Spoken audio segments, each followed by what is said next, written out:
ਸ੍ਰੀ ਵਾਹਿਗੁਰੂ ਜੀ।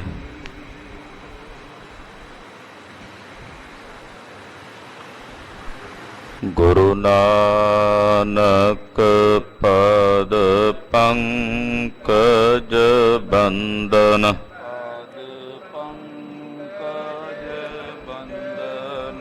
ਸਿਮਰੋ ਅੰਗਦ ਦੁਖ, ਗੁਰ ਅਮਰਦਾਸ ਹਿਰਦੈ ਹਿਰਦੈ ਨਿਤ, ਸ਼੍ਰੀ ਗੁਰੂ ਰਾਮਦਾਸ ਗੁਣ, ਗੁਰੂ ਅਰਜਨ ਬਿਘਨਨ ਕੇ ਬਿਘਨਨ ਕੇ, ਹਰ ਗੋਬਿੰਦ ਸ਼ੁਭ ਮਤ, ਸ਼੍ਰੀ ਹਰਿ ਰਾਇ ਨਮੋ ਕਰ ਨਮੋ,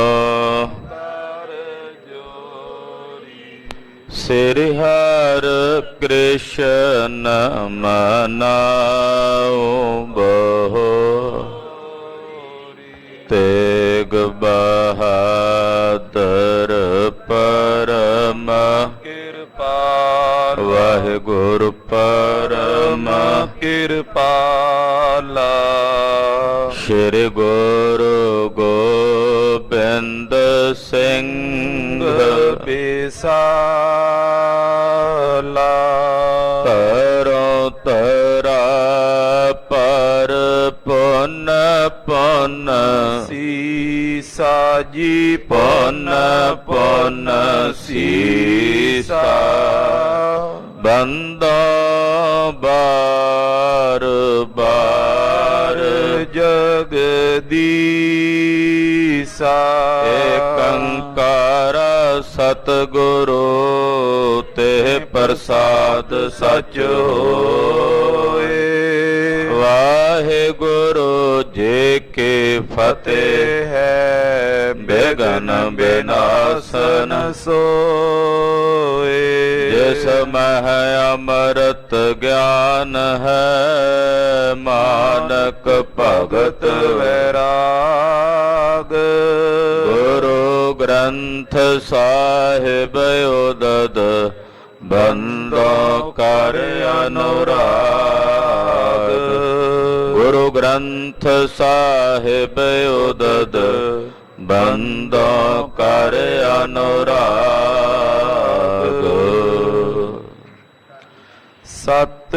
ਸਤਿਨਾਮ ਸ੍ਰੀ ਵਾਹਿਗੁਰੂ ਸਾਹਿਬ ਜੀਓ। ਦੋਹਰਾ ਸ੍ਰੀ ਗੁਰ ਅਮਰ ਵਿਚਾਰ ਕੈ, ਕਲੇ ਬੁਰੀ ਬੋਮਾਨ, ਨਿਸਿਆਦੀ ਮੈਂ ਨਿਕਸ ਕਰ, ਵਹਿਰ ਕੀਨ ਪ੍ਰਸਥਾਨ। ਵਾਹਿਗੁਰੂ ਜੀ ਕਾ ਖਾਲਸਾ, ਵਾਹਿਗੁਰੂ ਜੀ ਕੀ ਫਤਿਹ। ਤੂੰ ਸੁਲਤਾਨ ਕਹਾ ਹੋ ਮੀਆਂ, ਤੇਰੀ ਕਬਨ ਬੜਾਈ, ਜੋ ਤੂੰ ਦੇਹ ਸੋ ਕਹਾ ਸੁਆਮੀ, ਮੈਂ ਮੂਰਖ ਕਹਿਣ ਨਾ ਜਾਈ, ਤੇਰੇ ਗੁਣ ਗਾਵਾਂ ਦੇਹ 부ਝਾਈ। ਜੈਸੇ ਸੱਚ ਮੈਂ ਰਹੂੰ ਰਜਾਈ, ਪਾਕ ਪਰਵਰਦਗਾਰ ਦਸਾਂ ਪਾਤਸ਼ਾਹੀਆਂ ਦੀ ਆਤਮਿਕ ਜਾਗਦੀ ਜੋਤ। ਜਗਤ ਗੁਰੂ ਗਰੀਬ ਨਵਾਜ ਧੰਨ ਗੁਰੂ ਗ੍ਰੰਥ ਸਾਹਿਬ ਜੀ ਮਹਾਰਾਜ ਜੀ ਦੀ ਪਵਿੱਤਰ ਹਜ਼ੂਰੀ 'ਚ, ਗੁਰੂ ਪਾਤਸ਼ਾਹ ਦੇ ਪਰਮ ਪਿਆਰ 'ਚ ਪਰੋਤੀ ਹੋਈ, ਗੁਰੂ ਰੰਗ 'ਚ ਰੰਗੀ ਹੋਈ ਗੁਰੂ ਖਾਲਸਾ ਸਾਧ ਸੰਗਤ, ਵੱਡਿਆਂ ਭਾਗਾਂ ਵਾਲੇ ਹੋ। ਸੰਧਿਆ ਵੇਲੇ ਦੇ ਸਜੇ ਹੋਏ ਦੀਵਾਨਾਂ 'ਚ ਇਕੱਤਰ ਹੋ ਕੇ, ਨਿਤਾ ਪ੍ਰਤੀ ਗੁਰੂ ਚਰਨਾਂ 'ਚ ਜੁੜ ਕੇ, ਤੀਸਰੇ ਪਾਤਸ਼ਾਹ ਨਿਮਾਣਿਆਂ ਦੇ ਮਾਣ ਸਤਿਗੁਰੂ ਧੰਨ ਧੰਨ ਸ੍ਰੀ ਗੁਰੂ ਅਮਰਦਾਸ ਸਾਹਿਬ ਜੀ ਦੇ ਪਾਵਨ ਇਤਿਹਾਸ ਦੀ ਚੱਲ ਰਹੀ ਲੜੀਵਾਰ ਕਥਾ ਬਹੁਤ ਹੀ ਅਦਬ ਸਤਿਕਾਰ ਨਾਲ ਆਪ ਜੀ ਸਰਵਣ ਕਰ ਰਹੇ ਹੋ। ਸਤਿਗੁਰੂ ਗੁਰੂ ਅਮਰਦਾਸ ਸਾਹਿਬ ਜੀ ਦਾ ਪ੍ਰਤਾਪ ਚੌਂ ਦਿਸ਼ਾਵਾਂ ਵਿੱਚ, ਦਸਾਂ ਦਿਸ਼ਾਵਾਂ ਵਿੱਚ ਪ੍ਰਗਟ ਹੋ ਰਿਹਾ।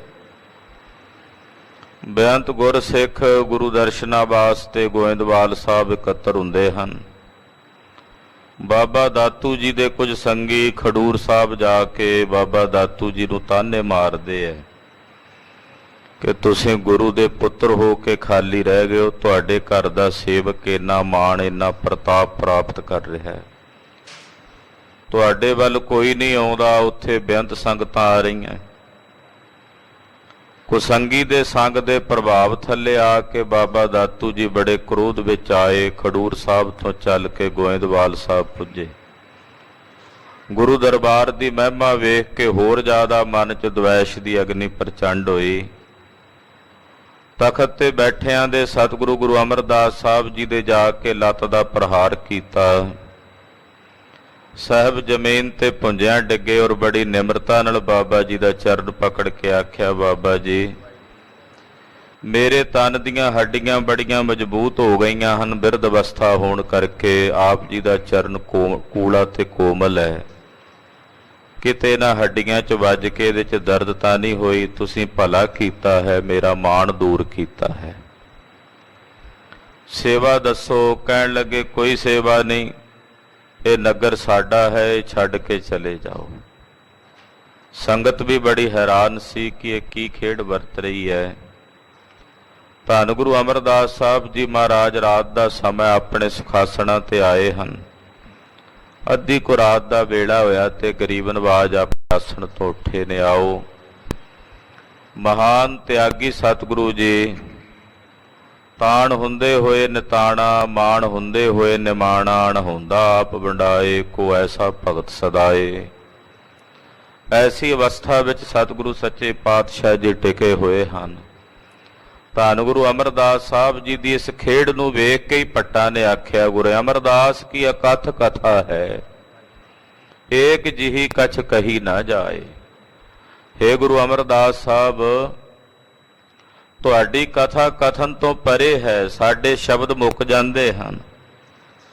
ਆਪਣੀ ਇੱਕ ਜ਼ੁਬਾਨ ਨਾਲ, ਇੱਕ ਜੀਭਾ ਨਾਲ ਤੁਹਾਡੀ ਮਹਿਮਾ ਕਿੰਨੀ ਕੁ ਵਰਣਨ ਕਰਕੇ ਕਹੀਏ। ਨਿਮਾਣਿਆਂ ਦੇ ਮਾਣ ਸਤਿਗੁਰੂ ਧੰਨ ਗੁਰੂ ਅਮਰਦਾਸ ਤੀਸਰੇ ਪਾਤਸ਼ਾਹ ਜੀ ਮਹਾਰਾਜ, ਗਰੀਬ ਨਵਾਜ ਸਤਿਗੁਰਾਂ ਦੇ ਪਵਿੱਤਰ ਚਰਨਾਂ ਵਿੱਚ ਆਪਣੀਆਂ ਹਾਜ਼ਰੀਆਂ ਲਵਾਓ, ਰਸਨਾ ਨੂੰ ਕਰੋ ਪਵਿੱਤਰ ਤੇ ਆਖੋ ਜੀ ਸਤਨਾਮ ਸ੍ਰੀ ਵਾਹਿਗੁਰੂ ਸਾਹਿਬ ਜੀ। ਸਤਨਾਮ ਸ੍ਰੀ ਵਾਹਿਗੁਰੂ ਸਾਹਿਬ ਜੀ।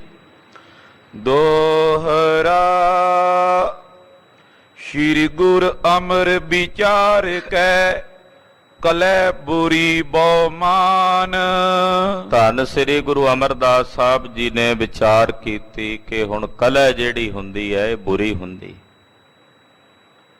ਕਿ ਅਸੀਂ ਇੱਥੇ ਰਵਾਂਗੇ। ਬਾਬਾ ਦਾਤੂ ਜੀ ਵੀ ਇੱਥੇ ਨੇ, ਕਿਉਂਕਿ ਬਾਬੇ ਦਾਤੂ ਨੇ ਉੱਥੇ ਹੀ ਪੜਾਅ ਕਰ ਲਿਆ।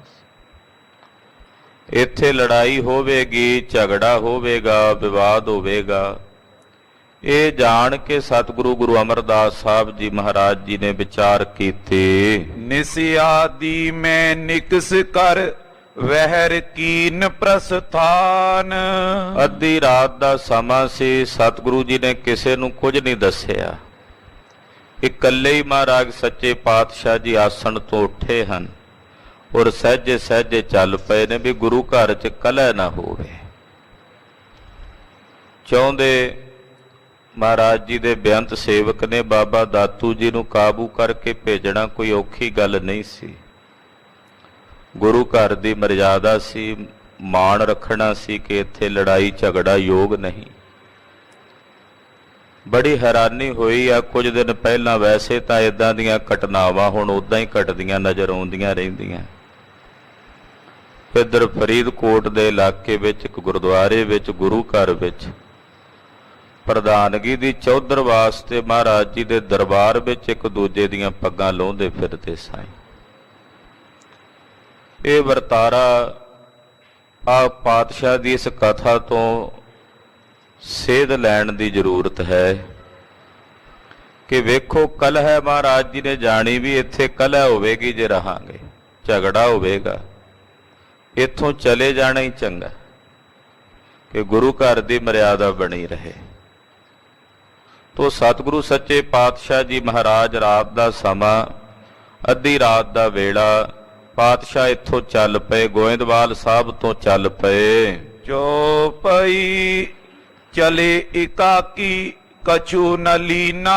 ਇਕੱਲੇ ਗਏ, ਪਾਤਸ਼ਾਹ ਨੇ ਕੁਝ ਵੀ ਨਾਲ ਨਹੀਂ ਲਿਆ, ਨਾ ਕਿਸੇ ਸੇਵਾਦਾਰ ਨੂੰ ਨਾਲ ਲਿਆ, ਨਾ ਹੀ ਕੋਈ ਵਸਤੂ, ਨਾ ਕੋਈ ਪਦਾਰਥ, ਨਾ ਕੋਈ ਬਸਤਰ, ਕੁਝ ਵੀ ਨਾਲ ਨਹੀਂ ਲਿਆ, ਇਕੱਲੇ ਹੀ ਚੱਲ ਪਏ। ਬਿਨ ਪਦ ਤ੍ਰਾਨ ਪਿਆਨੋ ਕੀਨਾ।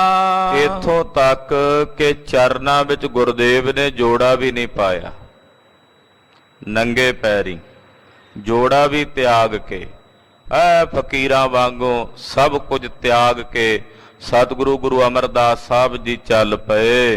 ਬਾਸਰ ਕੀ ਨਗਰੀ ਤੇ ਉਰੇ। ਬਾਸਰ ਕੇ ਨਗਰ ਹੈ ਜਿੱਥੇ ਸਤਿਗੁਰਾਂ ਦਾ ਪ੍ਰਕਾਸ਼ ਸਥਾਨ ਹੈ।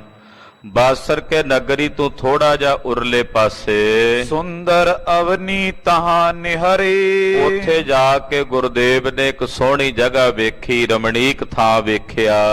ਤੀਨ ਪਾਲਕੂ ਕੋਸ਼ਟ ਹੀਰਾ। ਉੱਥੇ ਇੱਕ ਗਵਾਲਾ ਰਹਿੰਦਾ ਸੀ ਗਊਆਂ ਚਾਰਨ ਵਾਲਾ, ਉਹਦਾ ਇੱਕ ਕੋਠਾ ਸੀ ਕੱਚਾ ਬਣਿਆ ਹੋਇਆ ਮਿੱਟੀ ਦਾ। ਤਿਸ ਦਰ ਪਰ ਲਿਖ ਕੀਨ ਬਸੀਰਾ। ਪਾਤਸ਼ਾਹ ਉਸ ਗਵਾਲੇ ਦੇ ਉਸ ਕੋਠੇ ਦੇ ਵਿੱਚ ਪ੍ਰਵੇਸ਼ ਕਰ ਗਏ। ਕੋਠੇ ਵਿੱਚ ਪ੍ਰਵੇਸ਼ ਕਰਨ ਤੋਂ ਪਹਿਲਾਂ ਉਸ ਕੋਠੇ ਦੇ ਦਰਵਾਜ਼ੇ ਦੇ ਉੱਤੇ ਪਾਤਸ਼ਾਹ ਨੇ 2 ਪੰਕਤੀਆਂ ਲਿਖੀਆਂ। ਇਸ ਦਰ ਜੋ ਨਰ ਕਰੇ ਉਪਾਰੇ। ਲਿਖਿਆ ਕਿ ਜਿਹੜਾ ਇਹ ਦਰਵਾਜ਼ਾ ਖੋਲੇਗਾ, ਉਪਾਰੇ ਦਾ ਮਤਲਬ ਹੁੰਦਾ ਵੀ ਇਹ ਦਰਵਾਜ਼ਾ ਜਿਹੜਾ ਆ ਕੇ ਖੋਲੇਗਾ, ਤਿਸ ਕੇ ਗੁਰ ਨੇ ਸਿੱਖ ਹਮਾਰੇ। ਉਹ ਸਾਡਾ ਸਿੱਖ ਨਹੀਂ, ਅਸੀਂ ਉਹਦੇ ਗੁਰੂ ਨਹੀਂ ਹੋਣਾ। ਜਿਹੜਾ ਵੀ ਇਹ ਦਰਵਾਜ਼ਾ ਖੋਲੇਗਾ ਉਹ ਸਾਡਾ ਸਿੱਖ ਨਹੀਂ, ਅਸੀਂ ਉਹਦੇ ਗੁਰੂ ਨਹੀਂ। ਲੋਕ ਪਰਲੋਕ ਦੋ ਨਹੀਂ ਖੋਵੇਂ। ਉਹਦਾ ਲੋਕ ਪਰਲੋਕ ਦੋਵੇਂ ਵਿਗੜ ਜਾਣਗੇ।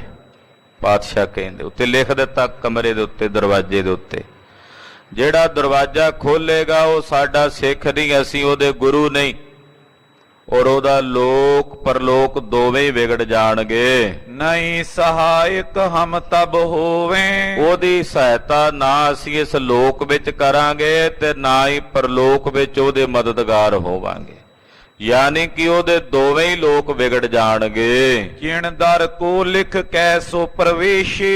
ਏਦਾਂ ਸਤਿਗੁਰੂ ਜੀ ਨੇ ਦਰਵਾਜ਼ੇ ਤੇ ਲਿਖ ਦਿੱਤਾ। ਲਿਖਣ ਤੋਂ ਬਾਅਦ ਦਰਵਾਜ਼ਾ ਬਾਹਰੋਂ ਚਣਵਾ ਕੇ ਪਾਤਸ਼ਾਹ ਜੀ ਅੰਦਰ ਪ੍ਰਵੇਸ਼ ਕਰ ਗਏ। ਪਦਮਾਸਨ ਕਰ ਸ੍ਰੀ ਗੁਰ ਬੈਸੇ। ਪਦਮ ਆਸਣ ਲਾ ਕੇ ਸਤਿਗੁਰੂ ਜੀ, ਜਿਹੜਾ ਇੱਕ ਸਹਿਜ ਪਦਮ ਆਸਣ ਹੁੰਦਾ ਹੈ, ਇੱਕ ਸਖਤ ਕਾਲੜਾ ਸਹਿਤ ਕੀਤਾ ਗਿਆ ਪਦਮ ਆਸਣ ਹੁੰਦਾ ਹੈ। ਪਾਤਸ਼ਾਹ ਜੀ ਜਿਹੜਾ ਸਹਿਜ ਪਦਮ ਆਸਣ ਹੈ, ਆ ਜਿਵੇਂ ਆਪ ਜੀ ਹੁਣ ਚੌਂਕੜੇ ਲਾ ਕੇ ਬੈਠੇ ਹੋ, ਐਸੇ ਸਹਿਜ ਪਦਮ ਆਸਣ ਵਿੱਚ ਮਹਾਰਾਜ ਜੀ ਸੱਚੇ ਪਾਤਸ਼ਾਹ ਜੀ ਬੈਠ ਗਏ। ਛਪੇ ਤਾਨੇ ਜਾਣੇ ਕੋ। ਉਸ ਕਮਰੇ ਵਿੱਚ, ਕੋਠੇ ਵਿੱਚ ਪਾਤਸ਼ਾਹ ਜੀ ਗੁਪਤ ਹੋ ਗਏ ਨੇ। ਬਾਹਰ ਕਿਸੇ ਸਿੱਖ ਨੂੰ ਨਹੀਂ ਪਤਾ, ਕਿਸੇ ਨੂੰ ਕੋਈ ਖਬਰ ਨਹੀਂ ਕਿ ਸਤਿਗੁਰੂ ਜੀ ਕਿੱਥੇ ਹਨ। ਨਿਜ ਸਰੂਪ ਮੈਂ ਥਿਤ ਬ੍ਰਿਤੀ ਹੋ। ਪਦਮ ਆਸਣ ਲਾ ਕੇ ਸਤਿਗੁਰੂ ਜੀ ਆਪਣੇ ਨਿਜ ਆਨੰਦ ਵਿੱਚ, ਆਤਮ ਸਵਰੂਪ ਵਿੱਚ, ਜੋ ਸਤਿਗੁਰਾਂ ਦਾ ਆਪਣਾ ਨਿਜ ਰੂਪ ਹੈ ਨਿਰਾਕਾਰ, ਉਸ ਰੂਪ ਵਿੱਚ ਸਤਿਗੁਰੂ ਸੱਚੇ ਪਾਤਸ਼ਾਹ ਜੀ ਸਮਾਧੀ ਲਾ ਕੇ ਸਥਿਤ ਹੋ ਕੇ ਬੈਠ ਗਏ ਹਨ। ਅਚਲ ਸਮਾਦ ਅਗਾਧ ਲਗੀ ਹੈ। ਅਚਲ ਜਿਹੜੀ ਕਦੇ ਚਲਾਏ ਮਾਨ ਨਾ ਹੋਵੇ, ਅਗਾਧ ਸਮਾਧੀ ਮਹਾਰਾਜ ਸੱਚੇ ਪਾਤਸ਼ਾਹ ਜੀ ਦੀ ਲੱਗੀ ਹੈ। ਬ੍ਰਹਮ ਸਰੂਪ ਆਨੰਦ ਪਗੀ ਹੈ। ਜੋ ਬ੍ਰਹਮ ਸਰੂਪ ਹੈ, ਜਿਹਦੇ ਵਿੱਚ ਆਨੰਦ ਹੀ ਆਨੰਦ ਹੈ, ਉਸ ਬ੍ਰਹਮਾ ਆਨੰਦ ਵਿੱਚ ਸਤਿਗੁਰੂ ਗੁਰੂ ਅਮਰਦਾਸ ਸਾਹਿਬ ਜੀ ਭਿੱਜ ਕੇ ਬੈਠੇ ਹਨ। ਪ੍ਰਾਤ ਪਈ ਗੁਰ ਨੇ ਤਹਿ ਪਾਏ। ਇੱਧਰ ਜਦੋਂ ਸਿੱਖਾਂ ਨੇ ਸਵੇਰ ਹੋਈ, ਦਿਨ ਚੜ੍ਹਿਆ, ਵੇਖਿਆ ਵੀ ਅੱਜ ਸਤਿਗੁਰੂ ਜੀ ਨਹੀਂ ਦਿਸਦੇ। ਭਾਈ ਬੱਲੂ ਜੀ ਸੇਵਾਦਾਰ ਸਨ, ਉਹ ਵੀ ਵੇਖਣ ਵੀ ਸਤਿਗੁਰੂ ਜੀ ਕਿੱਥੇ ਹਨ। ਅੱਜ ਅੰਮ੍ਰਿਤ ਵੇਲਾ ਹੋ ਗਿਆ, ਇਸ਼ਨਾਨ ਪਾਣ ਦਾ ਸਮਾਂ। ਜਦੋਂ ਵੇਖਿਆ ਤੇ ਸਤਿਗੁਰੂ ਜੀ ਆਪਣੇ ਆਸਣ ਤੇ ਨਜ਼ਰ ਨਹੀਂ ਆਏ। ਖੋਜਤੇ ਸਭ ਕਹਾਂ ਸਿਧਾਈ। ਨਗਰ ਵਿੱਚ ਵੇਖਣ ਲੱਗੇ, ਦਰਿਆ ਦੇ ਕੰਢੇ ਤੇ ਜਾ ਕੇ ਵੇਖਣ ਲੱਗੇ ਵੀ ਸਤਿਗੁਰੂ ਜੀ ਕਿੱਧਰ ਗਏ ਹਨ।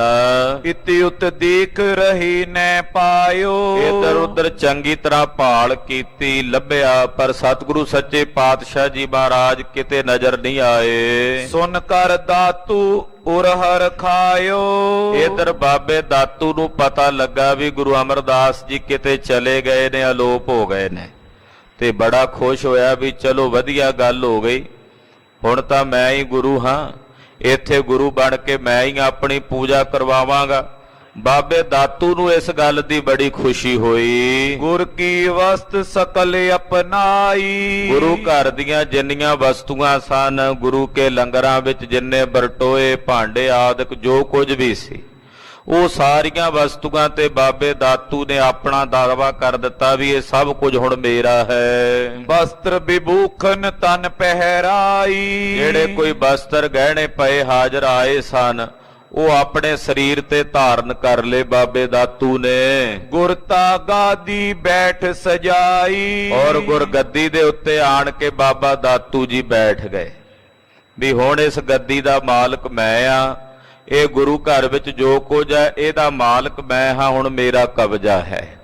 ਤੋ ਬਾਬਾ ਦਾਤੂ ਜੀ ਬੜੇ ਸੋਹਣੇ ਗਹਿਣੇ ਪਾ ਕੇ, ਸਰੀਰ ਤੇ ਚੰਗੇ ਵਸਤਰ ਧਾਰਨ ਕਰਕੇ ਗੁਰਗੱਦੀ ਦੇ ਉੱਤੇ ਆਣ ਕੇ ਬੈਠ ਗਏ ਪੂਜਾ ਕਰਵਾਉਣ ਲਈ। ਕਰਤ ਪ੍ਰਤੀਖਨ ਕੋ ਚਲ ਆਈ। ਬੈਠ ਗਏ ਗੱਦੀ ਲਾ ਕੇ ਤੇ ਉਡੀਕਣ ਲੱਗੇ ਬਾਬਾ ਦਾਤੂ ਜੀ ਵੀ ਕੋਈ ਆਵੇਗਾ ਮੇਰੇ ਕੋਲ ਮੱਥਾ ਟੇਕਣ। ਉਡੀਕ ਕਰਨ ਲੱਗ ਪਏ ਵੀ ਕੋਈ ਆਵੇਗਾ ਤੇ ਆ ਕੇ ਮੈਨੂੰ ਪ੍ਰਣਾਮ ਕਰੇਗਾ। ਮੈਂ ਸੰਗਤ ਤਿਸ ਨਿਕਟ ਗਈ ਹੈ। ਪਰ ਸੰਗਤ ਨੇ ਕਿੱਥੇ ਜਾਣਾ ਸੀ ਬਾਬੇ ਦਾਤੂ ਵੱਲ, ਕੋਈ ਨਹੀਂ ਗਿਆ। ਬਾਬੇ ਦਾਤੂ ਤੇ ਸਭ ਦੇ ਮਨ 'ਚ ਰੋਸ ਸੀ। ਇਹ ਆਪਣੀ ਸੰਗਤ, ਆਪਣੇ ਜਿਹੜੇ 5-7 ਚੇਲੇ ਸਨ, ਉਹਨਾਂ ਨਾਲ ਬੈਠੇ ਰਹੇ ਬਾਬਾ ਦਾਤੂ ਜੀ। ਸੰਗਤ ਵਿੱਚੋਂ ਕੋਈ ਵੀ ਸੇਵਕ ਬਾਬੇ ਦਾਤੂ ਦੇ ਕੋਲ ਨਹੀਂ ਗਿਆ। ਕਰੀ ਅਵਗਿਆ ਕੁਪਤ ਪਈ ਹੈ। ਸਾਰੀ ਸੰਗਤ ਦੇ ਮਨ ਵਿੱਚ ਰੋਸ ਸੀ, ਇਹਨੇ ਗੁਰੂ ਅਮਰਦਾਸ ਸਾਹਿਬ ਦਾ ਨਿਰਾਦਰ ਕੀਤਾ ਹੈ, ਸਤਿਗੁਰਾਂ ਦੀ ਬੇਅਦਬੀ ਕੀਤੀ, ਅਸੀਂ ਇਹਨੂੰ ਜਾ ਕੇ ਮਿਲਣਾ, ਇਹਦੇ ਮੱਥੇ ਨਹੀਂ ਲੱਗਣਾ। ਦੇਖ ਦੂਰ ਤੇ ਇਤਿ ਉਤ ਹੋਏ। ਕਹਿੰਦੇ ਦੂਰੋਂ ਹੀ ਵੇਖ ਕੇ ਇੱਧਰ ਉੱਧਰ ਹੋ ਜਾਂਦੇ। ਜਦੋਂ ਕਿਤੇ ਕੋਈ ਲੰਘ ਕੇ ਆਉਂਦਾ ਵੀ ਨਾ, ਜਿੱਥੇ ਨੇ ਆਪਣੀ ਗੱਦੀ ਲਾ ਕੇ ਬੈਠੇ ਬਾਬਾ ਦਾਤੂ ਜੀ, ਜੇ ਕੋਈ ਸਿੱਖ ਇਸ ਪਾਸੇ ਆਉਂਦਾ ਤੇ ਉਹ ਦੂਰੋਂ ਹੀ ਵੇਖ ਕੇ ਟਾਲਾ ਵੱਟ ਕੇ ਲੰਘ ਜਾਂਦਾ ਹੈ। ਸਾਦਰ ਨਮਰ ਭਇਓ ਨੇ ਕੋਈ। ਕਿਸੇ ਨੇ ਆ ਕੇ ਸਤਿਕਾਰ ਨਾਲ ਬਾਬੇ ਦਾਤੂ ਨੂੰ ਨਮਸਕਾਰ ਨਹੀਂ ਕੀਤੀ। ਦੁਖੇ ਦੇਖ ਕਰ ਸਿੱਖ ਮਹਾਨੇ। ਸਗੋਂ ਬਾਬੇ ਦਾਤੂ ਨੂੰ ਗੱਦੀ ਲਾਇਆ ਵੇਖ ਕੇ ਸਿੱਖ ਦੁਖੀ ਹੋ ਰਹੇ ਨੇ। ਸਿੱਖਾਂ ਦੇ ਮਨ ਬੜੇ ਆਹਤ ਹੋ ਰਹੇ ਨੇ ਕਿ ਪਾਤਸ਼ਾਹ ਜੀ ਦੀ ਗੱਦੀ ਦੇ ਉੱਤੇ ਦਾਤੂ ਆ ਕੇ ਬੈਠ ਗਿਆ ਹੈ। ਕਿਆ ਇਨ ਕਰਿਓ ਲੋਭ ਉਰ ਠਾਨੇ। ਮਨ 'ਚ ਗੁਰਗੱਦੀ ਦਾ ਲੋਭ ਧਾਰਨ ਕਰਕੇ, ਪਦਾਰਥਾਂ ਦਾ ਲੋਭ ਧਾਰਨ ਕਰਕੇ ਨੇ ਕਿੱਡਾ ਮਾੜਾ ਕੰਮ ਕੀਤਾ। ਇਹ ਕਿੱਡੀ ਖੋਟੀ ਕਰਤੂਤ ਬਾਬੇ ਦਾਤੂ ਨੇ ਕੀਤੀ ਹੈ। ਨਿਜ ਨਿਜ ਥਾਨ ਰਹੇ ਸਭ ਬੈਸੇ। ਕੋਈ ਸਿੱਖ ਨਹੀਂ ਆਇਆ ਬਾਬੇ ਦਾਤੂ ਕੋਲ ਚੱਲ ਕੇ। ਜਿੰਨੀ ਸੰਗਤ ਸੀ, ਜਿੰਨੇ ਸਿੱਖ ਸਨ, ਜਿੱਥੇ ਜਿੱਥੇ ਜਿਨ੍ਹਾਂ ਦੇ ਪੜਾਅ ਹਨ, ਉਹ ਉੱਥੇ ਹੀ ਬੈਠੇ ਰਹੇ। ਇਸ ਟਿਗ ਗਮਨਿਓ ਕੋਈ ਨਾ ਕੈਸੇ। ਕੋਈ ਇਹਦੇ ਕੋਲ ਨਹੀਂ ਚੱਲ ਕੇ ਆਇਆ, ਕਿਸੇ ਨੇ ਆ ਕੇ ਇਹਦੇ ਦਰਸ਼ਨ ਨਹੀਂ ਕੀਤੇ। ਇਕਲ ਬੈਠ ਬਹੁਤੀ ਅਕੁਲਾਇਓ। ਹੁਣ ਜਦੋਂ ਇਕੱਲਾ ਬੈਠਾ ਰਿਹਾ ਦਾਤੂ, ਕੋਈ ਆਇਆ ਹੀ ਨਹੀਂ, ਤੇ ਮਨ 'ਚ ਬੜਾ ਵਿਆਕੁਲ ਹੋ ਗਏ ਬਾਬਾ ਦਾਤੂ ਜੀ, ਬੇਬਲ ਹੋ ਗਏ। ਹਰ ਸੰਗਤ ਕੇ ਉਰ ਨੈ ਪਾਇਓ। ਫਿਰ ਮਨ 'ਚ ਇਹਨਾਂ ਨੇ ਸੋਚਿਆ ਵੀ ਸੰਗਤ ਨੂੰ ਮੈਂ ਪਸੰਦ ਨਹੀਂ ਹਾਂ, ਕਿ ਕੋਈ ਆਇਆ ਨਹੀਂ ਮੈਨੂੰ ਨਮਸਕਾਰ ਕਰਨ ਲਈ, ਕੋਈ ਮਿਲਣ ਵਾਸਤੇ ਨਹੀਂ ਆਇਆ। ਮਨ 'ਚ ਬੜੇ ਵਿਆਕੁਲ ਵੀ ਹੋਏ। ਕੁਝ ਸਮਾਂ ਤਾਂ ਉਡੀਕਦੇ ਰਹੇ, ਫਿਰ ਪਤਾ ਲੱਗ ਗਿਆ ਵੀ ਮੈਂ ਸੰਗਤ ਨੂੰ ਚੰਗਾ ਨਹੀਂ ਪਿਆ ਲੱਗਦਾ। ਪਇਓ ਉਦਾਸ ਵਸਤ ਸਭ ਲੀਨੀ। ਉਦਾਸ ਜੇ ਹੋ ਗਏ ਬਾਬਾ ਦਾਤੂ ਜੀ। ਜਿੰਨੀਆਂ ਵਸਤੂਆਂ ਸਨ ਉੱਥੇ ਪਈਆਂ ਹੋਈਆਂ, ਉਹ ਸਾਰੀਆਂ ਵਸਤੂਆਂ ਲੈ ਲਈਆਂ। ਬੀਸਰ ਲਾਤ ਸੋ ਤਿਆਰੀ ਕੀਨੀ। ਗੁਰੂ ਘਰ ਦਾ ਵੀ ਜਿਹੜਾ ਬਹੁਤ ਸਾਰਾ ਰਾਜ ਸਾਜ ਸੀ, ਉਹ ਗੱਡਿਆਂ ਦੇ ਉੱਤੇ ਲੱਦ ਲਿਆ। ਕਈ ਪ੍ਰਕਾਰ ਦੇ ਜਿਹੜੇ ਭਾਂਡੇ ਬਰਤਨ ਆਦਿਕ ਸਨ, ਰਸਤ ਬਸ ਤਾਂ ਉਨੀ ਕੁ ਹੁੰਦੀ ਸੀ ਜਿੰਨੀ ਕਿ ਇੱਕ ਦਿਨ 'ਚ ਖਰਚ ਹੋ ਜਾਏ।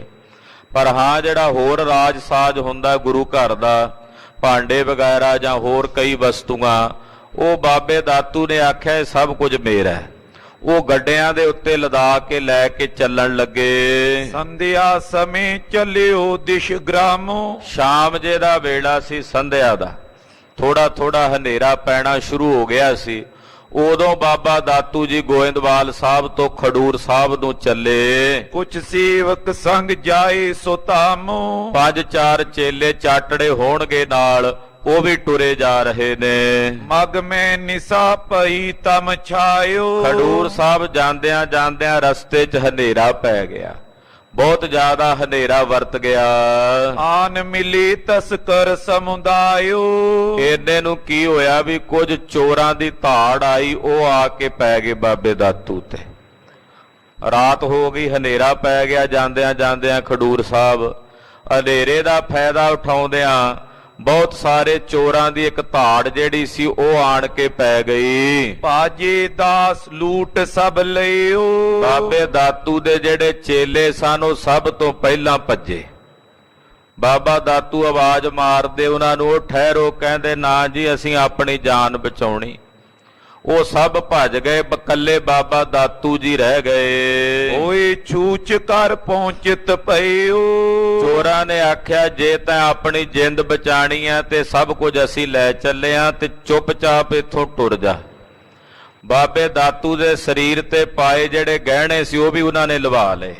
ਉਹ ਹਾਲਾਂਕਿ ਬਾਬੇ ਦਾਤੂ ਦੇ ਆਪਣੇ ਸੀ, ਘਰੋਂ ਪਾ ਕੇ ਆਏ ਸਨ, ਉਹ ਵੀ ਲੈ ਲਏ। ਬਾਕੀ ਜਿੰਨਾ ਰਾਗ ਸਾਜ ਗੁਰੂ ਘਰੋਂ ਲਿਆਂਦਾ ਸੀ ਉਹ ਵੀ ਚੋਰ ਜਿਹੜੇ ਸਨ ਧਾੜ ਵੀ ਲੁੱਟ ਕੇ ਲੈ ਗਏ। ਘਰ ਕੇ ਵਸਤਰ ਵਿਭੂਖਨ ਖੋਏ। ਗੁਰੂ ਘਰ ਵਾਲੀਆਂ ਵਸਤੂਆਂ ਤਾਂ ਲੈ ਹੀ ਗਏ, ਜਿਹੜੇ ਇਹਦੇ ਆਪਣੀਆਂ ਵਸਤੂਆਂ ਸੀ, ਬਾਬੇ ਦਾਤੂ ਦੀਆਂ ਆਪਣੇ ਗੱਡੇ ਸਨ ਜਾਂ ਜਿਹੜੇ ਆਪਣੇ ਗਹਿਣੇ ਜਾਂ ਬਸਤਰ ਸਨ ਉਹ ਵੀ ਲੈ ਗਏ। ਹਤੀ ਲਾਤ ਤਿਸ ਮੈਂ ਦੁੱਖ ਹੋਏ। ਬੜਾ ਪਰੇਸ਼ਾਨ ਹੋਇਆ ਵੀ ਮੈਂ ਤਾਂ ਗੁਰੂ ਘਰ ਦੀਆਂ ਵਸਤੂਆਂ ਲਿਆਇਆ ਸੀ, ਮੈਂ ਆਪਣਾ ਵੀ ਸਭ ਕੁਝ ਜਾਂਦਾ ਰਿਹਾ।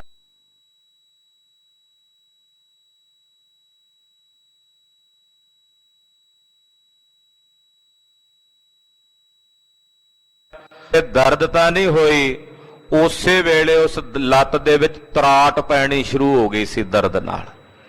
ਲੱਤ 'ਚ ਬਹੁਤ ਜ਼ਿਆਦਾ ਦੁੱਖ ਹੈ, ਲੱਤ ਵਿੱਚ ਬਹੁਤ ਜ਼ਿਆਦਾ ਦਰਦ ਬਾਬੇ ਦਾਤੂ ਦੇ ਹੋ ਰਹੀ ਹੈ ਤੇ ਘਰ ਨੂੰ ਜਾ ਰਹੇ ਨੇ। ਘਰ ਮੈਂ ਬੈਠ ਬਿਸੂਰਿਓ ਫੇਰ। ਪੈਦਲ ਜਾਣਾ ਪਿਆ, ਜੋ ਕੁਝ ਸੀ ਸਾਰਾ ਕੁਝ ਖੋਇਆ ਗਿਆ। ਪੈਰਾਂ 'ਚੋਂ ਅਗਲਿਆਂ ਨੇ ਜੁੱਤੀ ਤੱਕ ਵੀ ਲਵਾ ਲਈ, ਜੋੜਾ ਵੀ ਪੈਰਾਂ ਵਿੱਚੋਂ ਲਵਾ ਲਿਆ ਵੀ ਨੰਗੇ ਪੈਰੀਂ ਜਾ ਖਿਸਕ ਕੇ। ਬਾਬਾ ਦਾਤੂ ਜੀ ਖਡੂਰ ਸਾਹਿਬ ਆਏ, ਬੜੇ ਲਜਾਏ ਮਾਨ ਵੀ ਨੇ, ਸ਼ਰਮਿੰਦਾ ਵੀ ਨੇ ਵੀ ਮੈਂ ਮਾੜਾ ਕੰਮ ਕੀਤਾ, ਕਿਉਂਕਿ ਅੰਤਸ਼ਕਰਨ ਵਿੱਚ ਤਾਂ ਸ਼ੁੱਧੀ ਸੀ ਨਾ। ਸ਼ੁੱਧ ਅੰਤਸ਼ਕਰਨ ਵਾਲੇ ਕੋਲੋਂ ਜੇ ਕੋਈ ਭੁੱਲ ਹੋ ਜਾਏ ਨਾ, ਉਹਦੇ ਹਿਰਦੇ ਵਿੱਚ ਪਛਤਾਵਾ ਹੁੰਦਾ। ਜਿਹਦਾ ਮਲੀਨ ਅੰਤਸ਼ਕਰਨ ਹੁੰਦਾ ਉਹ ਜਿੰਨੀਆਂ ਮਰਜ਼ੀ ਭੁੱਲਾਂ ਕਰੀ ਜੇ ਉਹਨੂੰ ਕੋਈ ਪਰਵਾਹ ਨਹੀਂ ਹੁੰਦੀ, ਉਹਨੂੰ ਕੋਈ ਪਛਤਾਵਾ ਨਹੀਂ ਹੁੰਦਾ। ਪਰ ਜਿਸ ਦਾ ਅੰਤਸ਼ਕਰਨ ਸ਼ੁੱਧ ਹੋਵੇ ਉਹਨੂੰ ਪਛਤਾਵਾ ਹੁੰਦਾ ਹੈ। ਬਾਬਾ ਦਾਤੂ ਜੀ ਮਨ 'ਚ ਬਹੁਤ ਜ਼ਿਆਦਾ ਪਛਤਾਉਂਦੇ ਵੀ ਮੇਰੇ ਕੋਲੋਂ ਮਾੜਾ ਕਰਮ ਹੋਇਆ, ਕੁਸੰਗੀਆਂ ਦੇ ਸੰਗ ਕਰਕੇ, ਉਹਨਾਂ ਦੇ ਕਹਿਣ ਕਰਕੇ ਮੈਂ ਗੁਰੂ ਸਾਹਿਬ ਦਾ ਨਿਰਾਦਰ ਕੀਤਾ, ਤਦੇ ਮੇਰੀ ਇਹ ਹਾਲਤ ਹੋਈ। ਲੱਤ ਵਿੱਚ ਪੀੜ ਬਹੁਤ ਜ਼ਿਆਦਾ ਸੀ, ਲੱਤ ਵਿੱਚ ਇੱਕਦਮ ਚੀਸ ਉੱਠਦੀ ਸੀ ਜਿਵੇਂ ਜਿੰਦ ਨਿਕਲ ਜਾਵੇ। ਮੈਂ ਕੁਕਰਮ ਕਿਆ ਕੀਨ ਬਡੇਰ। ਸੋਚਦੇ ਨੇ ਮੈਂ ਬੜਾ ਮਾੜਾ ਕੁਕਰਮ ਕੀਤਾ, ਇਹ ਬੜਾ ਵੱਡਾ ਕੁਕਰਮ ਸੀ ਜੋ ਮੈਂ ਕੀਤਾ। ਗਇਓ ਦਰਬ ਕੋ ਘਰ ਤੇ ਖੋਇਓ। ਜਿਹੜਾ ਗੁਰੂ ਘਰੋਂ ਲਿਆਇਆ ਸੀ ਉਹ ਤਾਂ ਗਿਆ ਹੀ, ਜਿਹੜਾ ਆਪਣੇ ਘਰ ਦਾ ਸੀ ਉਹ ਵੀ ਗਵਾ ਆਇਆ ਹਾਂ, ਸਭ ਕੁਝ ਆਪਣਾ ਖਵਾ ਆਇਆ ਹਾਂ। ਹਤੇ ਲਾਤ ਤੇ ਰੁਜਬੋ ਹੋਇਓ। ਫਿਰ ਜਿਹੜੀ ਲੱਤ ਮਾਰੀ ਸਾਹਿਬ ਜੀ ਨੂੰ ਉਹਦੇ ਵਿੱਚ ਰੋਗ ਲੱਗ ਗਿਆ, ਉਹਦੇ 'ਚ ਦਰਦ ਹੋ ਰਹੀ ਹੈ, ਕੱਲ ਦੀ ਭਿਆਨਕ ਪੀੜਾ ਹੋ ਰਹੀ ਹੈ। ਲੱਜਿਤ ਹੋਏ ਪਰਵੇਸ਼ਿਓ ਘਰ ਮਾਈ। ਬੜੇ ਸ਼ਰਮਿੰਦਾ ਨੇ ਬਾਬਾ ਦਾਤੂ ਜੀ, ਬੜੇ ਜ਼ਿਆਦਾ ਲੱਜਤ ਨੇ, ਔਰ ਆਪਣੇ ਘਰ ਵਿੱਚ ਆ ਕੇ ਪ੍ਰਵੇਸ਼ ਕਰ ਗਏ। ਬਹੁਰ ਗਰਭ ਕਰ ਨਿਕਸਿਓ ਨਾਈ। ਮੁੜ ਕੇ ਨਹੀਂ ਫਿਰ ਬਾਬਾ ਦਾਤੂ ਜੀ ਹੰਕਾਰ ਵਿੱਚ ਆ ਕੇ ਬਾਹਰ ਆਏ। ਪਛਤਾਉਂਦੇ ਰਹੇ, ਅੱਗੇ ਕਥਾ ਆਵੇਗੀ। ਜਦੋਂ ਪੰਜਵੇਂ ਪਾਤਸ਼ਾਹ ਆਏ ਨਾਨਕ ਗੋਇੰਦਵਾਲ ਸਾਹਿਬ ਗੁਰਤਾ ਗੱਦੀ ਪ੍ਰਾਪਤ ਕਰਨ ਤੋਂ ਬਾਅਦ ਖਡੂਰ ਸਾਹਿਬ ਮਹਾਰਾਜ ਜੀ ਟਿਕੇ ਤੇ ਬਾਬੇ ਦਾਤੂ ਨੇ ਗੁਰੂ ਚਰਨਾਂ 'ਚ ਆ ਕੇ ਪ੍ਰਣਾਮ ਕੀਤੇ। ਦਰਦ ਨਾਲ ਬੜੀ ਭਿਆਨਕ ਪੀੜਾ ਨਾਲ ਬੇਬਲ ਸਨ। ਮਹਾਰਾਜ ਜੀ ਮੇਰੇ ਕੋਲੋਂ ਭੁੱਲ ਹੋਈ, ਮੈਂ ਉਦੋਂ ਨਹੀਂ ਗਿਆ ਹੰਕਾਰ ਕਰਕੇ ਗੁਰੂ ਅਮਰਦਾਸ ਸਾਹਿਬ ਦੇ ਚਰਨਾਂ 'ਚ, ਭੁੱਲ ਬਖਸ਼ਾਣ ਤੁਹਾਡੇ ਅੱਗੇ ਬੇਨਤੀ ਕਰਦਾ, ਤੁਸੀਂ ਵੀ ਉਹਨਾਂ ਦਾ ਰੂਪ ਹੋ, ਮੈਨੂੰ ਇਸ ਪੀੜਾ ਤੋਂ ਮੁਕਤ ਕਰੋ। ਤੋ ਫਿਰ ਪੰਜਵੇਂ ਪਾਤਸ਼ਾਹ ਨੇ ਉਦੋਂ ਉਹਨਾਂ ਤੇ ਤਰਸ ਕੀਤਾ ਸੀ। ਉਹ ਕਥਾ ਅੱਗੇ ਪ੍ਰਸੰਗਾਂ ਵਿੱਚ ਪੰਜਵੇਂ ਪਾਤਸ਼ਾਹ ਦੇ ਇਤਿਹਾਸ ਵਿੱਚ ਆਵੇਗੀ। ਤੋ ਗਰੀਬ ਨਵਾਜ ਮਹਾਰਾਜ ਗੁਰੂ ਅਮਰਦਾਸ ਸਾਹਿਬ ਜੀ ਦਾ ਨਿਰਾਦਰ ਕਰਨੇ ਕਰਕੇ ਬਾਬੇ ਦਾਤੂ ਦੇ ਮਨ 'ਚ ਪਛਤਾਵਾ ਹੈ, ਮੁੜ ਕੇ ਕਦੇ ਹੰਕਾਰ ਵਿੱਚ ਆ ਕੇ ਆਪਣੇ ਘਰੋਂ ਬਾਹਰ ਨਹੀਂ ਨਿਕਲੇ, ਨਾ ਹੀ ਗੁਰੂ ਅਮਰਦਾਸ ਸਾਹਿਬ ਜੀ ਨੂੰ ਜਾ ਕੇ ਮਿਲੇ। ਸ਼ੋਕ ਵਿਖੀ ਵਿਆਕੁਲ ਬੋਰਿਓ, ਰਾਤ ਦਿਨ ਮਨ ਵਿੱਚ ਬੜਾ ਸ਼ੋਕ ਰਹਿੰਦਾ ਹੈ। ਇੱਕ ਤਾਂ ਲੱਤ ਦੀ ਪੀੜ ਹੈ, ਦੂਜਾ ਸੰਗਤ ਵਿੱਚ ਵੀ ਬਾਬੇ ਦਾਤੂ ਦੀ ਆਪਜਸ ਹੋ ਰਿਹਾ ਹੈ। ਲੋਕ ਕਹਿ ਰਹੇ ਨੇ ਬਾਬੇ ਦਾਤੂ ਨੇ ਸਹੀ ਨਹੀਂ ਕੀਤਾ। ਆਪਣੋ ਖੋਟ ਨ ਕੈਸੋ ਕਹਿਓ, ਆਪਣੀ ਖੋਟ ਕਿਸੇ ਨੂੰ ਦੱਸਦੇ ਨਹੀਂ। ਬਾਬਾ ਦਾਤੂ ਜੀ ਇਹ ਵੀ ਨਹੀਂ ਦੱਸਦੇ ਵੀ ਮੇਰੀ ਲੱਤ 'ਚ ਪੀੜ ਹੁੰਦੀ ਹੈ, ਦਰਦ ਹੁੰਦੀ ਆ, ਪਰ ਦੱਸਦੇ ਨਹੀਂ ਕਿਸੇ ਨੂੰ ਵੀ ਜੇ ਦੱਸਾਂਗਾ ਤੇ ਮੇਰੀ ਹੇਠੀ ਹੋਵੇਗੀ, ਆਖਣਗੇ ਇਹਨੂੰ ਸਜ਼ਾ ਮਿਲੀ ਹੈ। ਤੋ ਇਸ ਕਰਕੇ ਆਪਣੀ ਗੱਲ ਕਿਤੇ ਪ੍ਰਗਟ ਕਰਕੇ ਨਹੀਂ ਦੱਸਦੇ। ਗੋਇੰਦਵਾਲ ਮਿਲੀ ਸਿੱਖ ਸਾਰੀ, ਇਹ ਤੇ ਸੀ ਬਾਬੇ ਦਾਤੂ ਦੀ ਹਾਲਤ। ਹੁਣ ਉਧਰ ਗੁਰਸਿੱਖਾਂ ਦੀ ਹਾਲਤ ਸੁਣੋ, ਜਿਹੜੇ ਸ੍ਰੀ ਗੋਇੰਦਵਾਲ ਸਾਹਿਬ ਵਿਖੇ ਬਿਰਾਜਮਾਨ ਨੇ। ਗੁਰੂ ਅਮਰਦਾਸ ਸਾਹਿਬ ਜੀ ਦੇ ਟੁਰ ਗਿਆ, ਇਧਰ ਬਾਬਾ ਦਾਤੂ ਜੀ ਵੀ ਜਦੋਂ ਚਲੇ ਗਏ ਤੇ ਸਿੱਖ ਹੁਣ ਗੁਰੂ ਸਾਹਿਬ ਦੀ ਭਾਲ ਕਰ ਰਹੇ ਨੇ ਕਿ ਸਤਿਗੁਰੂ ਜੀ ਦੇ ਦਰਸ਼ਨ ਕਿੱਥੇ ਹੋਣ। ਲਾਏ ਦੀਵਾਨ ਵਿਚਾਰ ਵਿਚਾਰੇ, ਸੰਗਤ ਸਾਰੀ ਇਕੱਠੀ ਹੋ ਕੇ ਦੀਵਾਨ ਲਾ ਕੇ ਵਿਚਾਰ ਕਰਦੀ ਹੈ। ਗੁਰ ਬਿਨ ਵਿਆਕੁਲ ਬਹੁ ਮੁਰਝਾਏ, ਕਹਿੰਦੇ ਸਤਿਗੁਰੂ ਜੀ ਤੋਂ ਬਿਨਾਂ ਸੰਗਤ ਇਉਂ ਵਿਆਕੁਲ ਹੈ ਜਿਵੇਂ ਚਿਹਰੇ ਮੁਰਝਾਏ ਹੋਏ ਨੇ ਸਾਰਿਆਂ ਦੇ। ਬਿਨ ਸੂਰਜ ਪੰਕਜ ਸਮੁਦਾਏ, ਏਦਾਂ ਸਭ ਦੇ ਚਿਹਰੇ ਮੁਰਝਾਏ ਨੇ ਜਿਵੇਂ ਕਮਲ ਦੇ ਫੁੱਲ ਸੂਰਜ ਤੋਂ ਬਿਨਾਂ ਮੁਰਝਾਉਂਦਾ ਹੈ। ਕਮਲ ਦੇ ਫੁੱਲਾਂ ਦਾ ਬਗੀਚਾ ਮੁਰਝਾ ਜਾਂਦਾ ਨਾ ਸੂਰਜ ਤੋਂ ਬਿਨਾਂ, ਏਦਾਂ ਸਤਿਗੁਰੂ ਜੀ ਰੂਪੀ ਸੂਰਜ ਤੋਂ ਬਿਨਾਂ ਗੁਰਸਿੱਖਾਂ ਦੇ ਕਮਲ ਜੈਸੇ ਮੁਖੜੇ ਉਹ ਮੁਰਝਾਏ ਹੋਏ ਹਨ। ਜਿਮ ਨਰੇਸ਼ ਬਿਨ ਸੈਨ ਦੁਖਾਰੀ, ਜਿਵੇਂ ਰਾਜੇ ਬਿਨਾਂ ਸੈਨਾ ਦੁਖੀ ਹੁੰਦੀ ਹੈ। ਜਿਮ ਸੁਰਪਤ ਬਿਨ ਸੁਰ ਦੁਖ ਭਾਰੀ, ਜਿਵੇਂ ਰਾਜੇ ਇੰਦਰ ਤੋਂ ਬਿਨਾਂ ਸਾਰੇ ਦੇਵਤੇ ਦੁਖੀ ਹੁੰਦੇ ਨੇ। ਯਥਾ ਪੰਖ ਬਿਨ ਹੋਈ ਬਿਹੰਗਾ, ਜਿਵੇਂ ਖੰਭਾਂ ਤੋਂ ਬਿਨਾਂ ਪੰਛੀ ਦੁਖੀ ਹੁੰਦਾ, ਖੰਭ ਨਾ ਹੋਣ ਤੇ ਪੰਛੀ ਦੁਖੀ ਹੁੰਦਾ।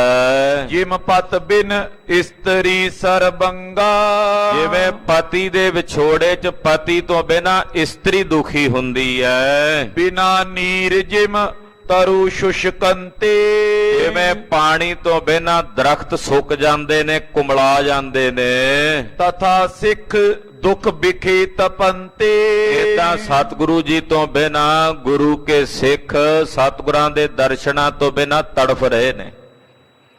ਗੁਰੂ ਪਾਤਸ਼ਾਹ ਦੇ ਦਰਸ਼ਨਾਂ ਤੋਂ ਬਿਨਾਂ ਬੇਬਲ ਹੋ ਰਹੇ ਹਨ। ਆਪੇ ਆਪਣੀ ਬੁੱਧੀ ਅਨੁਸਾਰੇ, ਉਹ ਜਿੰਨੇ ਸਿੱਖ ਨੇ ਸੈਂਕੜਿਆਂ ਦੀ ਗਿਣਤੀ 'ਚ ਆਪੋ ਆਪਣੀ ਬੁੱਧੀ ਦੇ ਅਨੁਸਾਰ ਵਿਚਾਰ ਕਰਦੇ ਨੇ, ਜਿੰਨਾ ਕਿਸੇ ਦੇ ਦਿਮਾਗ ਵਿੱਚ, ਕਿਉਂਕਿ ਪਰਮੇਸ਼ਰ ਨੇ ਜਿੰਨੀ ਕਿਸੇ ਨੂੰ ਬੁੱਧੀ ਦਿੱਤੀ ਆ ਉਨੀ ਕੋ ਗੱਲ ਕਰਦਾ, ਉਨੀ ਕੋ ਦੇ ਅੰਦਰ ਵਿਚਾਰ ਫੁਰਦੀ ਹੈ।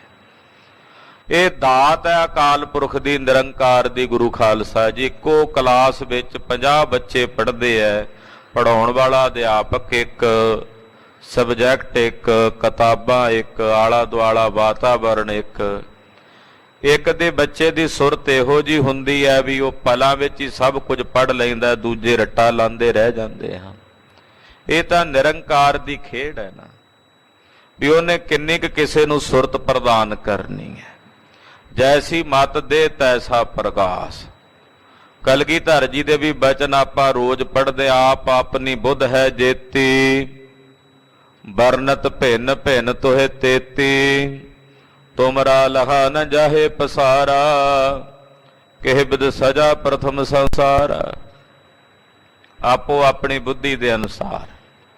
ਹੁਣ ਇਹ ਜਿੰਨੇ ਸਿੱਖ ਨੇ ਸਭ ਆਪੋ ਆਪਣੀ ਬੁੱਧੀ ਦੇ ਅਨੁਸਾਰ ਵਿਚਾਰ ਕਰਦੇ ਤੇ ਗੱਲਾਂ ਕਰਦੇ ਹਨ। ਰਿਧੀ ਵਿਚਾਰਤ ਬਾਕੀ ਉਚਾਰੇ, ਹਿਰਦੇ 'ਚ ਵਿਚਾਰ ਕਰਕੇ ਗੱਲ ਕਰਦੇ ਕਹਿੰਦੇ ਹਨ। ਸਤਿਗੁਰ ਹੋਏ ਅੰਤਰ ਧਿਆਨ, ਕਹਿੰਦੇ ਕਈ ਕਹਿੰਦੇ ਸਿੱਖ ਕਹਿੰਦੇ ਸਤਿਗੁਰੂ ਜੀ ਅੰਤਰ ਧਿਆਨ ਹੋ ਗਏ।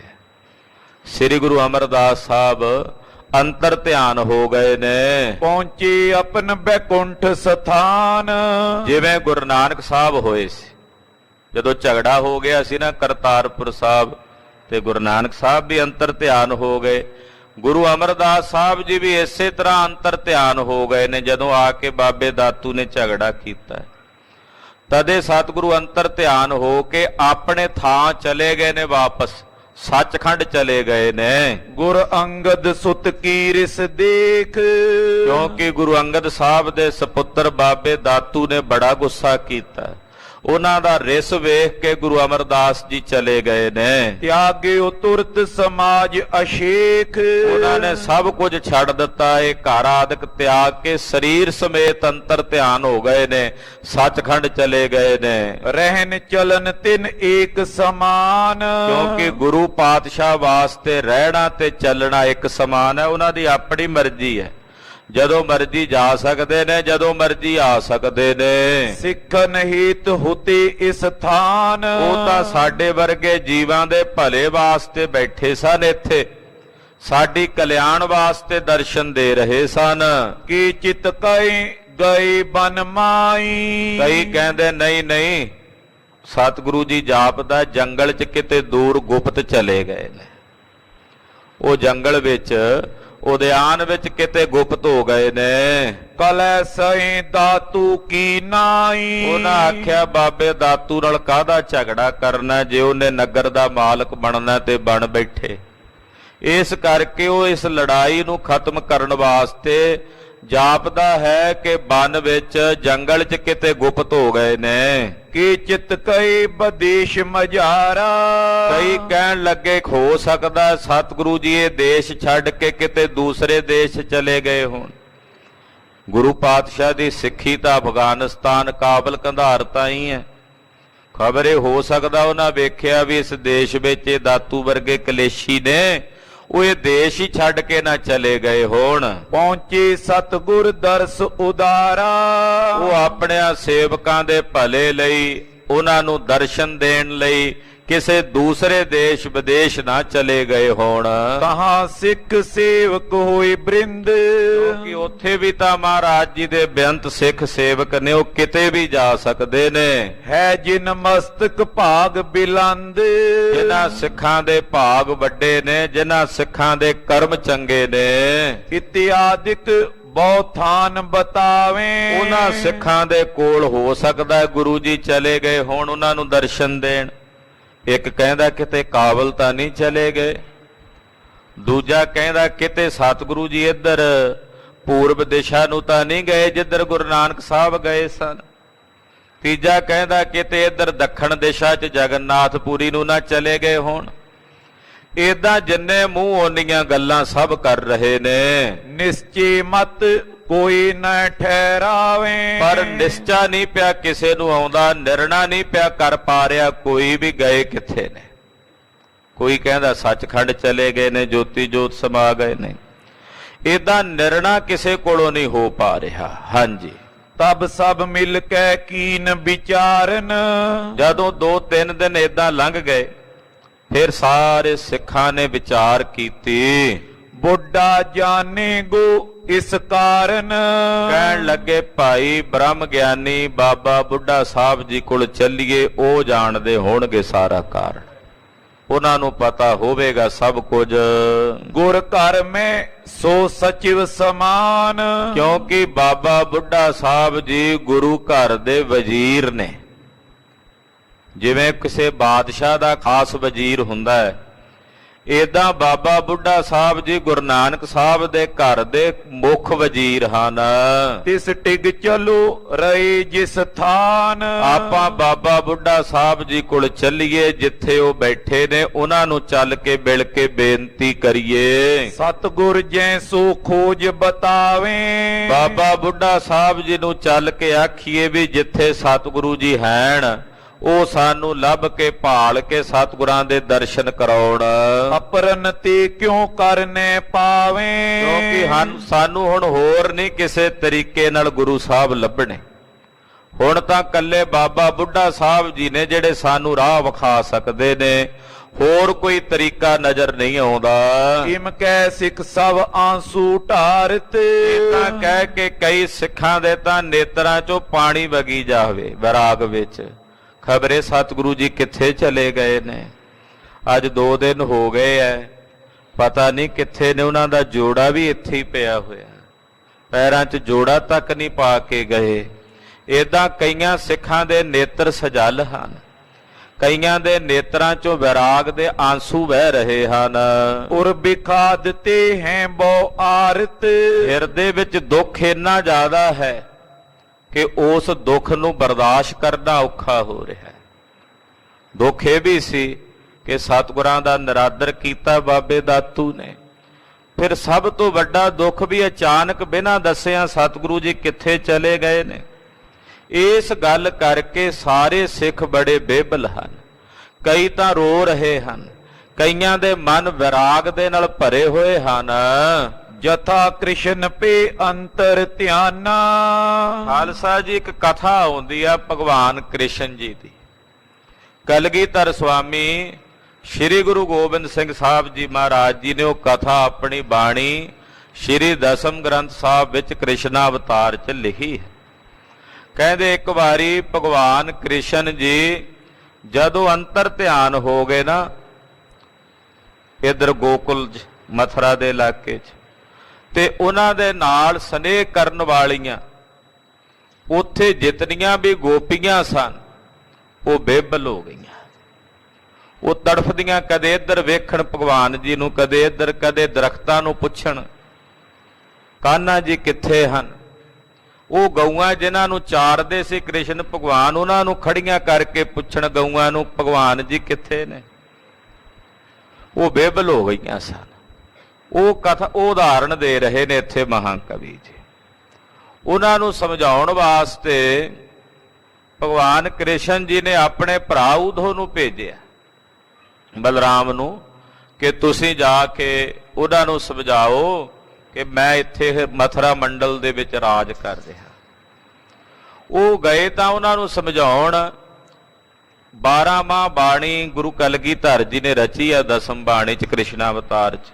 ਉਹ ਫਿਰ ਉਦੋਂ ਪ੍ਰੇਮ ਛਕੀ ਉਹਨੂੰ 12 ਮਾਹ ਦੀ ਬਾਣੀ ਕਹਿੰਦੇ ਹਨ। ਉਹ ਕਹਿੰਦੇ ਬਲਰਾਮ ਵੀ ਉਹਨਾਂ ਦੇ ਵਿੱਚ ਹੀ ਰੰਗੇ ਹੋਏ, ਬੇਸੁੱਧ ਜੇ ਹੋਏ, ਜਿਵੇਂ ਵਿਰਾਗ ਵਿੱਚ ਆਵੇ ਫਾਵੇ ਜੇ ਹੁੰਦੇ, ਉਹਨਾਂ ਦੇ ਰੰਗ 'ਚ ਹੀ ਰੰਗੇ ਹੋਏ ਵਾਪਸ ਆ ਗਏ। ਗਏ ਉਹਨਾਂ ਨੂੰ ਸਮਝਾਉਣ ਸੀ ਵੀ ਹੌਸਲਾ ਕਰੋ। ਕਹਿੰਦੇ ਜਿਵੇਂ ਭਗਵਾਨ ਕ੍ਰਿਸ਼ਨ ਜੀ ਤੋਂ ਬਿਨਾਂ ਗੋਪੀਆਂ ਬੇਬਲ ਸਨ, ਇਸੇ ਤਰ੍ਹਾਂ ਗੁਰੂ ਕੇ ਸਿੱਖ ਸ੍ਰੀ ਗੋਇੰਦਵਾਲ ਸਾਹਿਬ ਵਿਖੇ ਧੰਨ ਗੁਰੂ ਅਮਰਦਾਸ ਸਾਹਿਬ ਜੀ ਦੇ ਦਰਸ਼ਨਾਂ ਤੋਂ ਬਿਨਾਂ ਬੇਬਲ ਹੋ ਰਹੇ ਨੇ। ਮਹਾਰਾਜ ਜੀ ਦੇ ਦਰਸ਼ਨਾਂ ਤੋਂ ਬਿਨਾਂ ਵਿਛੋੜੇ ਦੀ ਤੜਫ ਵਿੱਚ ਤੜਫ ਰਹੇ ਹਨ। ਗਨ ਗੋਪੀ ਰੁਦੇ ਅੰਤ ਮਹਾਨਾ। ਕਹਿੰਦੇ ਜਿਵੇਂ ਗੋਪੀਆਂ ਰੋਂਦੀਆਂ ਸਨ ਭਗਵਾਨ ਕ੍ਰਿਸ਼ਨ ਦੇ ਵਿਛੋੜੇ ਵਿੱਚ, ਸਭ ਇਕੱਠੇ ਹੋਏ ਕਰ ਤਬ ਚਲੇ। ਕਹਿੰਦੇ ਇਸੇ ਤਰ੍ਹਾਂ ਗੁਰੂ ਕੇ ਸਿੱਖ ਵਿਰਾਗ ਵਿੱਚ ਨੇਤਰਾਂ ਚੋਂ ਨੀਰ ਵਹਾ ਰਹੇ। ਸਾਰੇ ਸਿੱਖ ਇਕੱਠੇ ਹੋ ਕੇ ਚੱਲ ਪਏ। ਜੈ ਥਲ ਪਾਈ ਬੁੱਢਾ ਭਲੇ। ਕਿੱਥੇ ਆਏ? ਜਿੱਥੇ ਧੰਨ ਬਾਬਾ ਬੁੱਢਾ ਸਾਹਿਬ ਜੀ ਬਿਰਾਜਮਾਨ ਸਨ। ਕਰਿਓ ਪ੍ਰਸਾਦ ਅਗਾਰੀ ਜਾਏ। ਸੰਗਤ ਨੇ ਜਥਾ ਸ਼ਕਤ ਬਾਬਾ ਬੁੱਢਾ ਸਾਹਿਬ ਜੀ ਦਾ ਸਤਿਕਾਰ ਕਰਨ ਵਜੋਂ ਵੀ ਗੁਰੂ ਘਰ ਦੇ ਵਜ਼ੀਰ ਨੇ ਕੁਝ ਭੇਟਾ ਲੈ ਕੇ ਆਏ। ਪ੍ਰਸ਼ਾਦ ਮਿੱਠਾ ਉਹ ਬਾਬਾ ਜੀ ਦੇ ਅੱਗੇ ਰੱਖਿਆ। ਕਰੀ ਬੰਦਨਾ ਸੀਸ ਨਿਵਾਏ। ਧੰਨ ਬਾਬਾ ਬੁੱਢਾ ਸਾਹਿਬ ਜੀ ਨੂੰ ਸੀਸ ਝੁਕਾ ਕੇ ਬੜੇ ਅਦਬ ਨਾਲ ਸਤਿਕਾਰ ਨਾਲ ਬੰਦਨਾ ਕੀਤੀ। ਸੰਗਤ ਨੇ ਬਾਬਾ ਬੁੱਢਾ ਸਾਹਿਬ ਜੀ ਨੂੰ ਨਮਸਕਾਰ ਕੀਤੀ। ਹਾਥ ਜੋੜੋਏ ਕਰ ਤਬ ਖਰੇ। ਹੱਥ ਜੋੜ ਕੇ ਸਾਰੀ ਸੰਗਤ ਬ੍ਰਹਮ ਗਿਆਨੀ ਧੰਨ ਬਾਬਾ ਬੁੱਢਾ ਸਾਹਿਬ ਜੀ ਦੇ ਸਨਮੁਖ ਖਲੋ ਗਈ। ਜਸ ਕੇ ਸਹਿਤ ਬੇਨਤੀ ਕਰੇ। ਬਾਬਾ ਜੀ ਦਾ ਜਸ ਵੀ ਕੀਤਾ, ਨਾਲੇ ਬੇਨਤੀ ਕਰਕੇ ਸਿੱਖ ਕਹਿਣ ਲੱਗੇ, ਤੁਮ ਅਰ ਗੁਰ ਮੈਂ ਭੇਦ ਨ ਕੋ। ਕਹਿਣ ਲੱਗੇ ਬਾਬਾ ਬੁੱਢਾ ਸਾਹਿਬ ਜੀ ਤੁਸੀਂ ਗੁਰੂ ਵਿੱਚ ਮਿਲ ਕੇ ਇੱਕ ਬੇਕੀ ਹੋ ਗਏ ਹੋ। ਤੁਸੀਂ ਸਤਿਗੁਰਾਂ ਵਿੱਚ ਹੀ ਮਿਲ ਕੇ ਅਭੇਦ ਹੋ ਗਏ ਹੋ। ਤੋਹੀ ਮੋਹੀ ਮੋਹੀ ਤੋਹੀ ਅੰਤਰ ਕੈਸਾ, ਕਨਕ ਕਟਕ ਜਲ ਤਰੰਗ ਜੈਸਾ। ਤੁਸੀਂ ਐਸੀ ਅਵਸਥਾ ਨੂੰ ਪ੍ਰਾਪਤ ਹੋ ਗਏ ਹੋ। ਜੋਤ ਏਕ ਧਾਰੇ ਤਨ ਦੋ। ਹੁਣ ਜੋਤ ਇੱਕੋ ਹੀ ਹੋ ਗਈ ਆ, ਤੁਹਾਡਾ ਸਰੀਰ ਕਰਕੇ ਹੀ ਭੇਦ ਹੈ। ਸਿੱਖ ਸਹਾਇਕ ਪਰ ਉਪਕਾਰੀ। ਬਾਬਾ ਬੁੱਢਾ ਸਾਹਿਬ ਜੀ ਤੁਸੀਂ ਸਿੱਖਾਂ ਦੇ ਸਹਾਇਕ ਹੋ। ਫਿਰ ਆਪ ਜੈਸੇ ਮਹਾਂਪੁਰਸ਼ ਪਰਉਪਕਾਰੀ ਹੁੰਦੇ ਹਨ। ਪਰਉਪਕਾਰ ਨਿਤ ਚਿਤਵਤੇ ਨਾਹੀ ਕਛ ਪੋਚ। ਤੁਸੀਂ ਹਮੇਸ਼ਾ ਪਰਉਪਕਾਰ ਹੀ ਕਰਦੇ ਹੋ। ਸਭ ਸੰਗਤ ਏ ਖਰੀ ਅਗਾਰੀ। ਇਹ ਸਾਰੀ ਸੰਗਤ ਇਸ ਵੇਲੇ ਤੁਹਾਡਾ ਆਸਰਾ ਤੱਕ ਕੇ ਤੁਹਾਡੇ ਸਨਮੁਖ ਆ ਕੇ ਖੜੀ ਹੈ। ਸਿੰਧ ਸਦੇਹਨ ਮਗਨ ਬਿਸਾਲਾ। ਇਹ ਸਾਰੀ ਸੰਗਤ ਇਸ ਵੇਲੇ ਸੰਸਿਆਂ ਦੇ ਸਮੁੰਦਰ 'ਚ ਡੁੱਬੀ ਹੋਈ। ਸਭ ਦੇ ਅੰਦਰ ਸੰਦੇਹ ਹੈ, ਕਿਸੇ ਨੂੰ ਸਪਸ਼ਟ ਨਹੀਂ ਹੈ ਕੁਝ ਵੀ। ਬਨੋ ਜਹਾਜ਼ ਆਪ ਇਸ ਕਾਲਾ। ਬਾਬਾ ਜੀ ਸੰਸਿਆਂ ਦੀ ਸਮੁੰਦਰ ਵਿੱਚ ਡੁੱਬੀ ਹੋਈ ਇਸ ਸੰਗਤ ਲਈ ਤੁਸੀਂ ਜਹਾਜ਼ ਬਣੋ। ਇਹਨਾਂ ਨੂੰ ਇਸ ਸੰਸਿਆਂ ਦੇ ਸਮੁੰਦਰ ਚੋਂ ਬਾਹਰ ਕੱਢੋ। ਸਿੱਖਨ ਵਿਖੇ ਅਗਾਊ ਆਪ। ਜਿੰਨੇ ਗੁਰਸਿੱਖ ਨੇ ਇਸ ਵੇਲੇ ਉਹਨਾਂ ਸਾਰਿਆਂ ਵਿੱਚੋਂ ਸਭ ਤੋਂ ਮੁਖੀ ਆਗੂ ਤੁਸੀਂ ਹੋ। ਜਿੰਨੇ ਵੀ ਗੁਰਸਿੱਖ ਨੇ ਉਹਨਾਂ ਗੁਰਸਿੱਖਾਂ ਵਿੱਚ ਸਭ ਤੋਂ ਪ੍ਰਮੁੱਖ, ਸਭ ਤੋਂ ਮੁਖੀ ਆਗੂ ਬਾਬਾ ਜੀ ਇਸ ਵਕਤ ਤੁਸੀਂ ਹੋ। ਦੇ ਟੀਕਾ ਗੁਰ ਗਾਦੀ ਥਾਪ। ਔਰ ਆਪ ਜੀ ਗੁਰਿਆਈ ਦਾ ਤਿਲਕ ਦੇ ਕੇ ਹੀ ਗੁਰਗੱਦੀ ਤੇ ਗੁਰੂ ਸਾਹਿਬ ਜੀ ਨੂੰ ਬਿਠਾਉਂਦੇ ਹੋ, ਵਿਰਾਜਮਾਨ ਕਰਦੇ ਹੋ।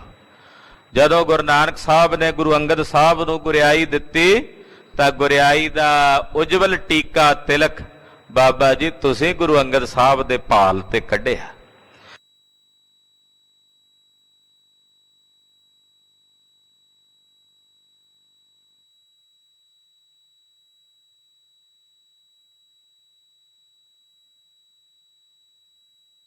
ਤਿਲਕ ਚਲ ਹੋ। ਬ੍ਰਹਮ ਗਿਆਨ ਦੀ ਅਵਸਥਾ ਵਿੱਚ ਸਦਾ ਵਾਸਤੇ ਅਭੇਦ ਹੋ। ਅੰਤਰਜਾਮੀ ਜਹ ਕੈ ਚੀਤ।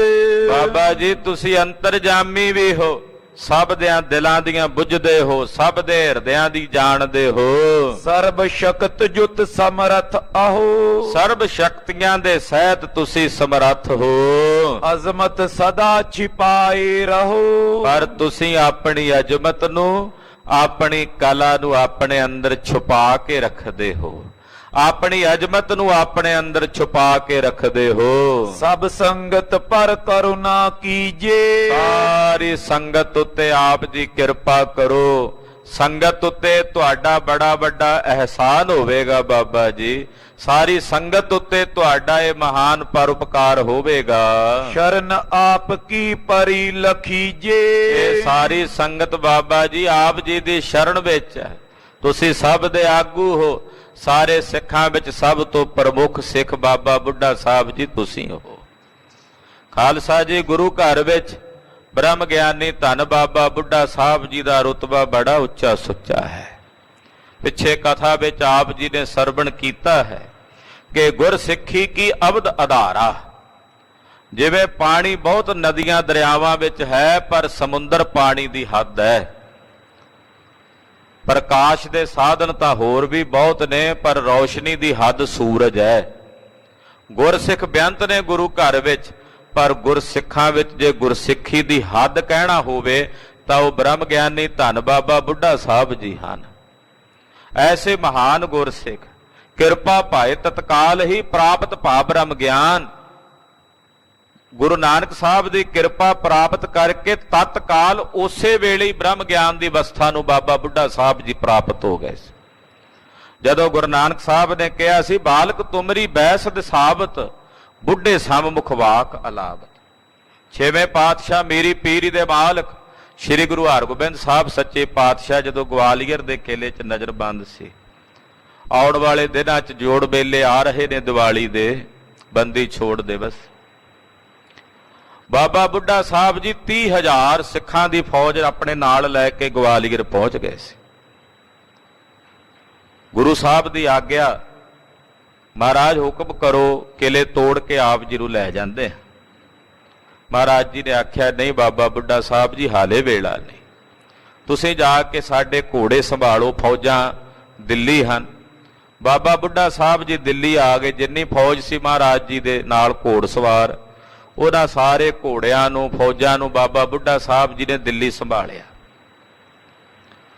ਜਦੋਂ ਛੇਵੇਂ ਪਾਤਸ਼ਾਹ ਗਵਾਲੀਅਰ ਦੇ ਕਿਲੇ 'ਚੋਂ ਆਏ, ਘੋੜੇ ਵੇਖੇ ਬੜੇ ਰਿਸ਼ਟ ਪੁਸ਼ਟ, ਫੌਜਾਂ ਸਾਰੀਆਂ ਤਿਆਰ ਬਰ ਤਿਆਰ, ਤੇ ਮਹਾਰਾਜ ਗਰੀਬ ਨਵਾਜ ਪਾਤਸ਼ਾਹ ਜੀ ਨੇ ਬਚਨ ਕੀਤੇ। ਆਖਿਆ, ਬਾਬਾ ਬੁੱਢਾ ਸਾਹਿਬ ਜੀ, ਤੁਸੀਂ ਤਾਂ ਵੱਡੇ ਜਰਨੈਲ ਹੋ, ਸਾਰੀਆਂ ਫੌਜਾਂ ਨੂੰ ਬੜੇ ਯੋਗ ਤਰੀਕੇ ਨਾਲ ਸੰਭਾਲਿਆ, ਘੋੜੇ ਸਾਰੇ ਨਰੋਏ ਨੇ।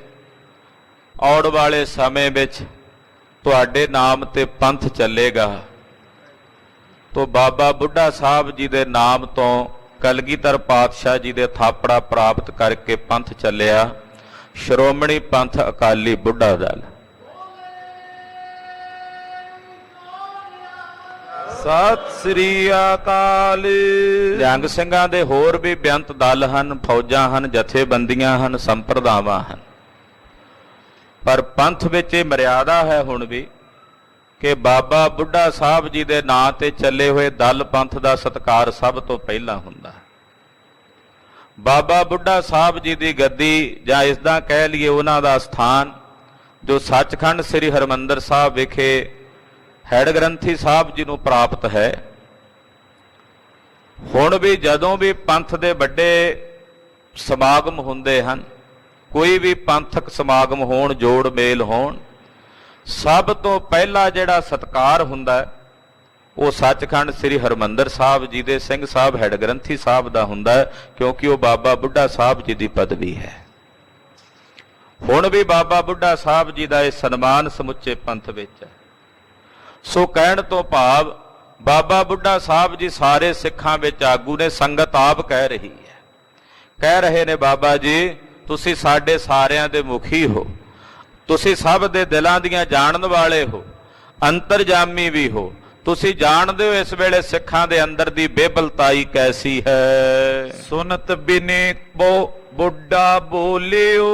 ਜਦੋਂ ਸੰਗਤ ਨੇ ਬੇਨਤੀ ਕੀਤੀ, ਸੰਗਤ ਦੀ ਬੇਨਤੀ ਬ੍ਰਹਮ ਗਿਆਨੀ ਬਾਬਾ ਬੁੱਢਾ ਸਾਹਿਬ ਜੀ ਨੇ ਸੁਣੀ ਤੇ ਬੋਲੇ, ਇਸ ਕਾਰਨ ਤੁਮਰੋ ਮਨ ਡੋਲਿਓ। ਕਹਿਣ ਲੱਗੇ, ਸੰਗਤ ਜੀ ਕੀ ਗੱਲ ਹੈ, ਕਿਸ ਕਾਰਨ ਕਰਕੇ ਤੁਹਾਡਾ ਮਨ ਡਾਵਾਂ? ਹਾਲੇ ਸੰਗਤ ਨੇ ਦੱਸਿਆ ਨਹੀਂ ਸੀ ਵੀ ਅਸੀਂ ਕੀ ਕਹਿਣ ਆਏ ਹਾਂ। ਕਹਿਣ ਲੱਗੇ, ਬਾਬਾ ਜੀ ਪੁੱਛਣ ਲੱਗੇ, ਕੀ ਗੱਲ ਹੈ, ਤੁਹਾਡਾ ਮਨ ਕਿਉਂ ਡਾਵਾਂ ਡੋਲ ਹੈ? ਮੇਰੇ ਉਚਿਤ ਕੌਣ ਸੋ ਕਾਮ। ਹੱਥ ਜੋੜ ਕੇ ਬਾਬਾ ਬੁੱਢਾ ਸਾਹਿਬ ਜੀ ਸੰਗਤ ਦਾ ਸਤਿਕਾਰ ਕਰਦਿਆਂ ਕਹਿੰਦੇ, ਸੰਗਤ ਜੀ ਦੱਸੋ ਮੇਰੇ ਲਾਇਕ ਕੀ ਸੇਵਾ ਹੈ, ਮੈਂ ਕੀ ਤੁਹਾਡੀ ਸੇਵਾ ਟਹਿਲ ਕਰ ਸਕਦਾ? ਕਰਨ ਸੁਕਉ ਸਕਲ ਅਬੀਰਾਮ। ਜੋ ਸੰਗਤ ਹੁਕਮ ਕਰੇਗੀ ਉਹ ਸੇਵਾ ਮੈਂ ਝਟ ਕਰਨ ਵਾਸਤੇ ਤਿਆਰ ਹਾਂ। ਇੱਕ ਸਿੱਖ ਕੀ ਸੇਵਾ ਫਲ ਮਹਾ। ਕਿਉਂਕਿ ਇੱਕ ਸਿੱਖ ਦੀ ਸੇਵਾ ਵੀ ਮਹਾਨ ਹੁੰਦੀ ਹੈ। ਕਿਸੇ ਇੱਕ ਗੁਰਸਿੱਖ ਦੀ ਸੇਵਾ ਕਰੀਏ ਉਹ ਸੇਵਾ ਵੀ ਮਹਾਨ ਹੁੰਦੀ ਹੈ। ਸੰਗਤ ਸੇਵ ਪਾਈਏ ਕਹਾਂ। ਤੇ ਕਹਿੰਦੇ ਸੰਗਤ ਦੀ ਸੇਵਾ ਮਿਲ ਜੇ ਤੇ ਹੋਰ ਕੀ ਚਾਹੀਦਾ? ਬਾਬਾ ਬੁੱਢਾ ਸਾਹਿਬ ਕਹਿੰਦੇ, ਵੇਖੋ ਕਿੰਨੀ ਬੇਨਿਮਰਤਾ।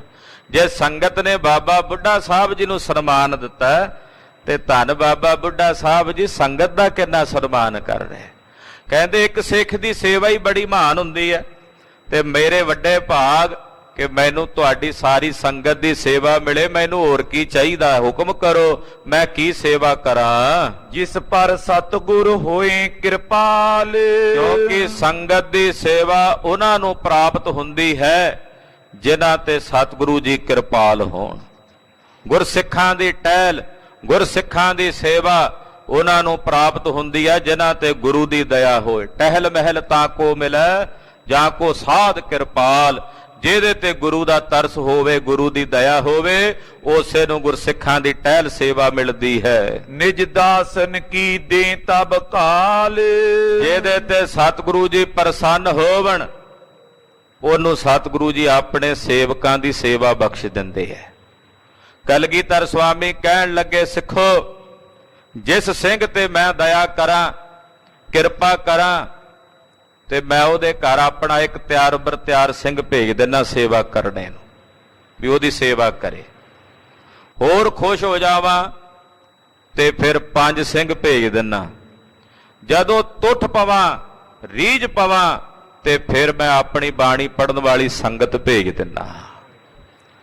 ਇਹ ਬਾਬਾ ਬੁੱਢਾ ਸਾਹਿਬ ਜੀ ਵੀ ਕਹਿ ਰਹੇ ਨੇ, ਕਹਿੰਦੇ ਗੁਰਸਿੱਖਾਂ ਦੀ ਸੇਵਾ ਉਹਨਾਂ ਨੂੰ ਮਿਲਦੀ ਆ ਜਿਨ੍ਹਾਂ ਤੇ ਗੁਰੂ ਸਾਹਿਬ ਦਿਆਲ ਹੋਣ, ਜਿਨ੍ਹਾਂ ਤੇ ਗੁਰੂ ਸਾਹਿਬ ਆਪਣੀ ਕਿਰਪਾ ਕਰਨ। ਸੰਗਤ ਕਿਉ ਤਬੇ ਕਰ ਬੰਦ, ਜਦੋਂ ਬਾਬਾ ਜੀ ਨੇ ਪੁੱਛਿਆ ਦੱਸੋ ਕੀ ਸੇਵਾ ਕਰਾਂ, ਫਿਰ ਸੰਗਤ ਨੇ ਹੱਥ ਜੋੜੇ ਤੇ ਬਾਬਾ ਬੁੱਢਾ ਸਾਹਿਬ ਜੀ ਨੂੰ ਕਹਿਣ ਲੱਗੇ, ਗੁਰ ਬਿਨ ਵਿਆਕੁਲ ਉਰ ਸਿੱਖ ਬ੍ਰਿੰਦ, ਕਹਿਣ ਲੱਗੇ ਬਾਬਾ ਜੀ, ਜਿਤਨੀ ਸੰਗਤ ਹੈ ਸਤਿਗੁਰਾਂ ਤੋਂ ਬਿਨਾਂ, ਉਹਨਾਂ ਦੇ ਦਰਸ਼ਨਾਂ ਤੋਂ ਬਿਨਾਂ ਵਿਆਕੁਲ ਹੈ। ਜਿੰਨੇ ਵੀ ਸਿੱਖ ਨੇ, ਬੇਬਲ ਨੇ, ਸਤਿਗੁਰਾਂ ਦੀ ਮੂਰਤ ਦੇ ਦਰਸ਼ਨ ਨਹੀਂ ਪਏ ਹੁੰਦੇ। ਕਹਾਂ ਗਏ ਨੈ ਜਾਣੀ ਜਾਏ, ਪਤਾ ਨਹੀਂ ਸਤਿਗੁਰੂ ਜੀ ਕਿੱਥੇ ਚਲੇ ਗਏ ਨੇ, ਸਾਨੂੰ ਤਾਂ ਕੁਝ ਸਮਝ ਨਹੀਂ ਆਉਂਦੀ। ਜਥਾ ਅਚਾਨਕ ਰਵ ਅਸਤਾਏ, ਜਿਵੇਂ ਕਿਤੇ ਅਚਾਨਕ ਸੂਰਜ ਛੁਪ ਜਾਏ, ਏਦਾਂ ਸਤਿਗੁਰੂ ਜੀ ਗੁਪਤ ਹੋ ਗਏ ਨੇ। ਮਸਤਕ ਟੇਕੇ ਤਾਹੇ ਅਗਾਰੀ, ਅਸੀਂ ਸਤਿਗੁਰੂ ਜੀ ਦੇ ਸਨਮੁਖ ਨਮਸਕਾਰਾਂ ਕਰਦੇ ਹਾਂ। ਰਹੇ ਬੈਠ ਅਬ ਕੌਣ ਆਧਾਰੀ, ਹੁਣ ਅਸੀਂ ਕਿਹਨੂੰ ਨਮਸਕਾਰ ਕਰੀਏ, ਕਿਹਦੇ ਆਧਾਰ ਦੇ ਨਾਲ ਅਸੀਂ ਬੈਠੀਏ। ਜਿਮ ਤਾਰਨ ਮੈਂ ਚੰਦ ਬਿਰਾਜੇ, ਜਿਵੇਂ ਤਾਰਿਆਂ ਵਿੱਚ ਚੰਦਰਮਾ ਬਿਰਾਜਦਾ ਸੋਹਣਾ ਲੱਗਦਾ, ਤਿਮ ਸੰਗਤ ਮੈਂ ਸਤਿਗੁਰ ਛਾਜੇ, ਏਦਾਂ ਗੁਰਸਿੱਖਾਂ ਵਿੱਚ ਸਤਿਗੁਰੂ ਜੀ ਬਿਰਾਜਦੇ ਨੇ, ਅਚਾਨਕ ਅਲੋਪ ਹੋ ਗਏ ਨੇ। ਜਿਸ ਕੋ ਆਪ ਸਥਾਪੋ ਗੁਰ ਕਰ, ਹੁਣ ਬਾਬਾ ਜੀ ਤੁਸੀਂ ਦੱਸੋ, ਇੱਥੇ ਸੰਗਤ ਵਿੱਚ ਤਾਂ ਇਹ ਚਰਚਾ ਵੀ ਸਤਿਗੁਰੂ ਸੱਚਖੰਡ ਚਲੇ ਗਏ ਨੇ। ਹੁਣ ਤੁਸੀਂ ਜਿਹਨੂੰ ਸਥਾਪੋਗੇ, ਕਿਉਂਕਿ ਤਿਲਕ ਤਾਂ ਤੁਸੀਂ ਦਿੰਦੇ ਹੋ ਗੁਰਿਆਈ ਦਾ, ਹੁਣ ਜਿਸ ਨੂੰ ਤੁਸੀਂ ਥਾਪੋਗੇ, ਤਿਸ ਕੋ ਸੰਗਤ ਮਾਨੇ ਸਿਰ ਧਰ, ਉਸੇ ਨੂੰ ਸੰਗਤ ਸੀਸ ਧਰ ਕੇ ਨਮਸਕਾਰ ਕਰੇਗੀ। ਹਿਮ ਸੁਨ ਕੈ ਸਭ ਤੇ ਨਿਜ ਕਾਨ, ਜਦੋਂ ਬਾਬਾ ਬੁੱਢਾ ਸਾਹਿਬ ਜੀ ਨੇ ਸੰਗਤ ਕੋਲੋਂ ਇਹ ਸਾਰੀ ਗੱਲ ਸੁਣੀ, ਬੁੱਢੇ ਤਬੇ ਲਗਾਇਓ ਧਿਆਨ, ਧੰਨ ਬਾਬਾ ਬੁੱਢਾ ਸਾਹਿਬ ਜੀ ਨੇ ਨੇਤਰ ਮੁੰਦੇ, ਕਿਉਂਕਿ ਗੁਰੂ ਬਾਬਾ ਜੀ ਗੁਰੂ ਨਾਨਕ ਸਾਹਿਬ ਨੇ ਕਿਹਾ ਸੀ, ਬਾਬਾ ਬੁੱਢਾ ਜੀ ਤੁਹਾਡੀਆਂ ਅੱਖਾਂ ਤੋਂ ਓਲੇ ਨਾ ਹੋਸਾਂ। ਤੋ ਬਾਬਾ ਬੁੱਢਾ ਸਾਹਿਬ ਜੀ ਧਿਆਨ ਦੀ ਮੁਦਰਾ ਵਿੱਚ ਬੈਠੇ, ਇੱਕ ਕਟਕਾ ਲਗ ਦ੍ਰਿਗ ਨੇ ਖੋਲੇ, ਤਕਰੀਬਨ 1 ਘੜੀ ਤੱਕ ਨੇਤਰ ਨਹੀਂ ਖੋਲੇ, ਬਾਬਾ ਜੀ ਅਡੋਲ ਬੈਠੇ ਰਹੇ। ਬੈਠੇ ਸੰਗਤ ਜੁਗਤ ਅਡੋਲੇ, ਜਿੰਨੀ ਸੰਗਤ ਸੀ ਉਹ ਵੀ ਅਡੋਲ ਬੈਠੀ ਰਹੀ। ਤੀਨ ਲੋਕ ਮੈਂ ਖੋਜਨ ਕੀਨੇ, ਹੁਣ ਬਾਬਾ ਬੁੱਢਾ ਸਾਹਿਬ ਦੀ ਦ੍ਰਿਸ਼ਟੀ ਤਿੰਨਾਂ ਲੋਕਾਂ ਵਿੱਚ ਘੁੰਮਦੀ ਹੈ।